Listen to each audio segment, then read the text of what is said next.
രാഹുൽ മങ്കൂട്ടത്തിലിനെ പൂർണ്ണമായും തള്ളാനാകാതെ കോൺഗ്രസ് നേതൃത്വം. രാഹുലിനെതിരായ ആരോപണങ്ങൾ തെരഞ്ഞെടുപ്പിൽ വലിയ തിരിച്ചടി ഉണ്ടാക്കുമെന്ന വിലയിരുത്തലിലാണ് ഇപ്പോൾ നേതാക്കൾ.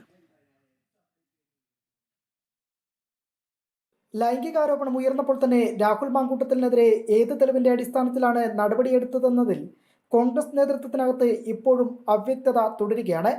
ആരോപണമുയർന്ന ഘട്ടത്തിൽ തന്നെ രാഹുലിനെതിരെ പരാതി ലഭിച്ചെന്നായിരുന്നു രമേശ് ചെന്നിത്തല ഉയർത്തിയ വാദം. അതിന്റെ അടിസ്ഥാനത്തിലാണ് നടപടിയെന്നുമായിരുന്നു തുടക്കം മുതൽ കോൺഗ്രസിലെ മറ്റു നേതാക്കളും ഇത് ഏറ്റുപിടിച്ച് വ്യക്തമാക്കിയത്. എന്നാൽ ദിവസങ്ങൾ പിന്നിട്ടപ്പോൾ തന്നെ KPCC അധ്യക്ഷൻ സണ്ണി ജോസഫ് മുൻ നിലപാടിൽ നിന്ന് മാറിക്കഴിഞ്ഞു. രാഹുലിനെതിരെ ആരിൽ നിന്നും പരാതി ലഭിച്ചില്ലെന്നും മാധ്യമ വാർത്തയുടെ അടിസ്ഥാനത്തിലായിരുന്നു നടപടിയെന്നുമാണ് KPCC അധ്യക്ഷന്റെ ഇപ്പോഴത്തെ നിലപാട്. ഇതോടെ അധ്യക്ഷന്റെ പുതിയ നിലപാടിൽ KPCC നേതൃത്വം വെട്ടിലായി കഴിഞ്ഞു. അതെ, മാധ്യമ വാർത്തയല്ലേ. എനിക്ക് കിട്ടിയിട്ടില്ല. അദ്ദേഹം പറഞ്ഞത് തന്നെ എനിക്ക് കിട്ടിയിട്ടില്ല എന്ന്. അതിന്റെ അർത്ഥം തന്നെ എന്താണ്? ഇതിനിടെ രാഹുലിനെതിരെ ഉയർന്നു വരുന്ന ചോദ്യങ്ങളെ പൂർണ്ണമായും തള്ളാതെയുള്ള നേതാക്കളുടെ നീക്കം ഇതിനോടകം ഒരു വിഭാഗം നേതാക്കളെ ചൊടിപ്പിച്ചു കഴിഞ്ഞു. തെരഞ്ഞെടുപ്പ് ഘട്ടത്തിൽ നിൽക്കവേ ഇതുണ്ടാക്കുന്ന തിരിച്ചടി വലുതായിരിക്കുമെന്നാണ് കോൺഗ്രസ് പാർട്ടിക്കകത്തെ മുതിർന്ന നേതാക്കളുടെ വിലയിരുത്തൽ.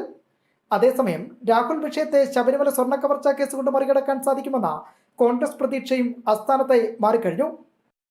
കെ പി ശ്യാമപ്രസാദ്, ജനം, കോഴിക്കോട്.